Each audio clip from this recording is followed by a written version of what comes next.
How do you improve your power for triple jump? Well, let's take a look. I'm going to show you some key exercises and drills. I often get asked that question on the channel from you guys who are perhaps having difficulty transferring from the hop into the step phase. Well, apart from having good technique, which I will talk about a little later on in the video, there are some very specific drills that you can do to improve your phase transference. Rate of force return is crucial for the triple jump. Well, what do I mean by that? When your leg strikes the ground coming out of the hop, for example, you've got to absorb force and return it. And crucial to that is the way you can handle eccentric stresses, eccentric loading. So the drills that we're going to do, that I'm going to show you, will emphasize the eccentric component, and therefore with improved eccentric power you're going to be able to return force better. First up, we're seeing a drill which I usually give to the long jumpers, but it does have an applicability to triple jumpers as well. So you'll see the athlete coming down from a step onto their penultimate, moving into a takeoff and holding. So the takeoff aspect, of course, is important, as you need to hold your free thigh as you go from phase to phase. But the crucial element here is the absorption of force coming off the first platform, where you don't want to yield too much. It needs to be a powerful, strong, resisting movement as you drive forwards into the takeoff. You'll also note that we're using a higher platform compared to the mats that we often use. Therefore, the higher the drop down, the more force absorption that's going to be required. There will be a limit to the height that you should use, however.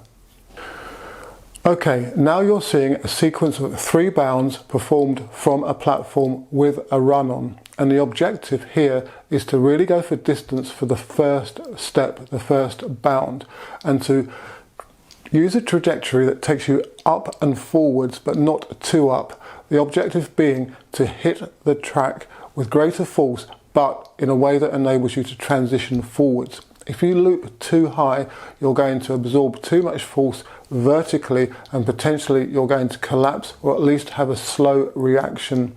So it's about developing the confidence to run in fast and to project yourself forwards and out, and then work the contacts thereafter.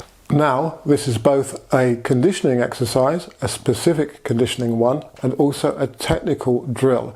Therefore, you've got to maintain good technique in your steps in this case. And you can see that Courier is doing that particularly well, in that she's keeping her arms long, and she's also working the foreleg and the foot out in front of her as she goes into each contact.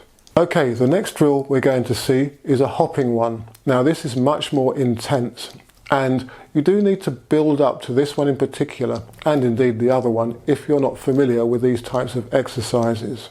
Technically, we are trying to pull the hopping leg up quickly behind the body so that it rotates and enables the thigh to get a near parallel to the ground position as you're coming out of the hop. So that's what you need to do when you're triple jumping, and indeed on this drill. But what it will do is open up the length of the hop, and therefore increase the landing forces that you've got to absorb.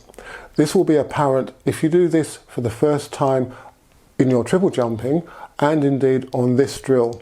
So you do need to be prepared for the impacts. Courier and my other triple jumper Jay have found their impacts quite intense from learning how to hop better and also doing that particular drill. So as I said, be careful, build into it, and limit the number of jumps that you do as well. You'll see that Courier is able to maintain good hopping mechanics after the first landing, and that's what we're trying to do. Not only are we trying to test force absorption and return on the first contact, but also get a good transition into the second hop and a third hop. And as I've said, she's doing that particularly well. In my experience, I've found that that particular drill, the hopping one, and hops similar to that drill but performed on the flat with quite a speedy run in, 2 to 3 hops potentially with a jump, with good technique, is what will really improve triple jumping. One of my previous athletes, Jonathan, was a 15.5 meter jumper, but as soon as he learned how to hop better and gain the confidence to hop better, which is also crucial, he went over 16 meters.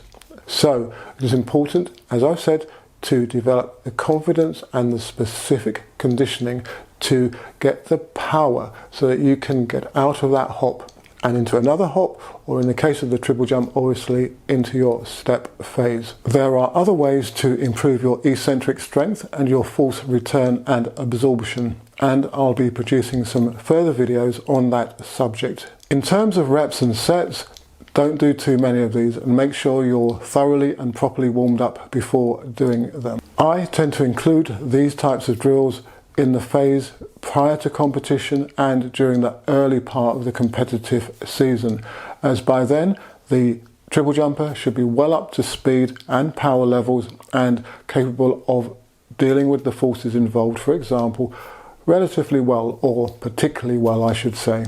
Please do consider becoming a channel member. For as little as $1.99 a month, £1.99 a month, you can help me produce the videos that are hopefully helping you to become a better athlete or a coach. So do head over to the channel's homepage and click on the join button so you can see the memberships which are available. I've had quite a few responses from you guys about the potentiality of a training camp. Now, the problem is that some of you want it in America and some of you want it in Europe and the UK in particular. So I've got to look at the responses and see what may be possible. And if anything is, I'll leave comment in future videos. And again, if any of you new people or people that have only heard this for the first time are interested in a training camp with me at somewhere, then please do leave a comment in the section below as well.